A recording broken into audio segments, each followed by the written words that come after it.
Toujours dans votre acte du jour de ce 7 janvier 2025 suñ fa jógee dañuy dem seeti ji Afrique confidentielle ginnaaw nag fii yoon dañu fësal daal benn carnage financier boo xamante ni daal gouvernement bu Sénégal def na ko jëmale ko daal ci juróomi milliards yi nga xamante ni déjà décaissé nañ ko ba noppi daal di koy détourné muy ay carnage financier yoo xamante ni daal kii di Afrique confidentielle daal ñu koy fësal nañuy déglu ji résumé bi dellu soir.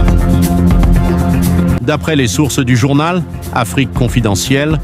le Sénégal, carnage financier du gouvernement, les 5 milliards ont déjà été décaissés et détournés. Le ministre des Finances, Cheikh Diba, rendra compte un jour devant la justice ou devant la haute cour de justice. Il est en train de commettre des fautes de gestion extrêmement graves.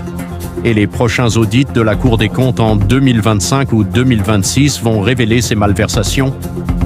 Sur ordre de Ousmane Sonko, le ministre Cheikh Diba a procédé à des opérations financières douteuses depuis l'eurobond estimé à 450 milliards. Fraîchement arrivé au pouvoir, Ousmane Sonko avait besoin de liquidités. C'est ainsi que des opérations frauduleuses ont été faites par des coupes budgétaires sur fond de détournement d'argent public. Sonko et Diomaye ont été déçus après leur prise de service car ils croyaient qu'ils allaient trouver des mallettes remplies d'argent à la présidence. Or, les finances publiques ne marchent pas comme ça. Il fallait procéder à des engagements au niveau du trésor public. Mais cette procédure était lente à leurs yeux, c'est pourquoi ils ont défalqué 5 milliards sur les 450 milliards de l'eurobond. Cet argent devrait servir à récompenser certains jeunes à Ziguinchor, à Bignona, à payer des charlatans recrutés avant leur libération et à régler certaines dépenses personnelles. Une autre partie a été distribuée à des militants lors de la Tabaski. Les 108 millions qui défrayent la chronique ces jours derniers ne représentent rien par rapport au carnage financier opéré par Sonko et Cheikh Diba. Instruction a été donnée à Cheikh Diba pour masquer ce trou en annonçant une indemnisation des ex-prisonniers. Il a aussi soutenu que les 108 millions distribués représentent une avance sur les 5 milliards. C'est archi faux. Les 5 milliards ont été consommés par Ousmane Sonko, Bassirou Diomaye Faye et Cheikh Diba. Le président de la République n'est pas mêlé dans ces opérations frauduleuses, même s'il a reçu sa part du butin. Le Forum civil et le député Abdou Mbow ont bien fait d'exiger des comptes. Mais malheureusement, le gouvernement ne va pas répondre à leur interpellation. Cheikh Diba travaille d'arrache-pied pour masquer le carnage financier en fabriquant de faux chiffres financiers et de faux documents administratifs. Afrique confidentielle promet d'y revenir. kon ñoo ko déggandoo suñu sukkandikoo ci journal bi di Afrique confidentielle daal benn carnage financier la annoncé fii daal ci gouvernement bu Sénégal ginnaaw nag 5 milliards yoo xamante ni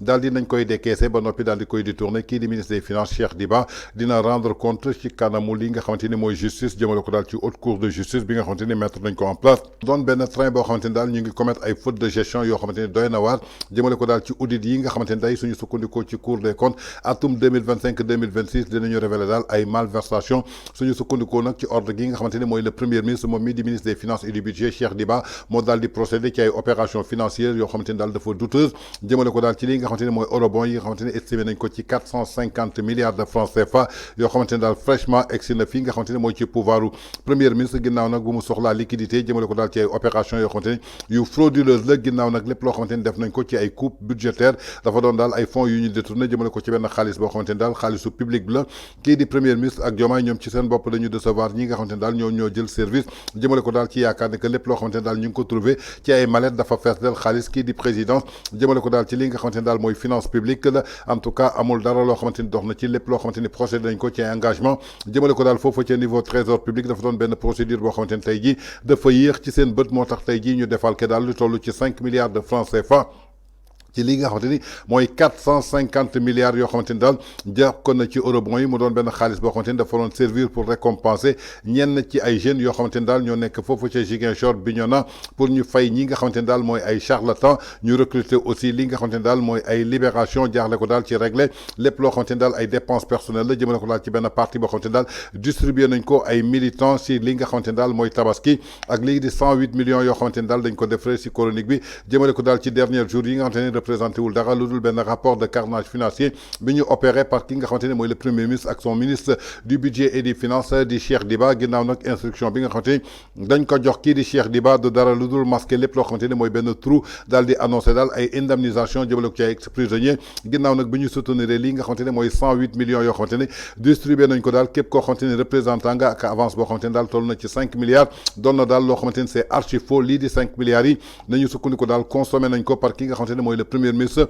Bassirou Diomaye Faye ak ki nga xamante ne mooy Cheikh Diba kii di président de la République amul benn yoon boo xamante ne daal melewu na ci ay opération yu frauduleuses même su dee jot na li nga xamante ne daal mooy wàllam ci butin bi lii di forum civil ak kii di Abdou Mbow ñoom ci seen bopp ñi ngi exiger daal ay compte jëmale ko daal ci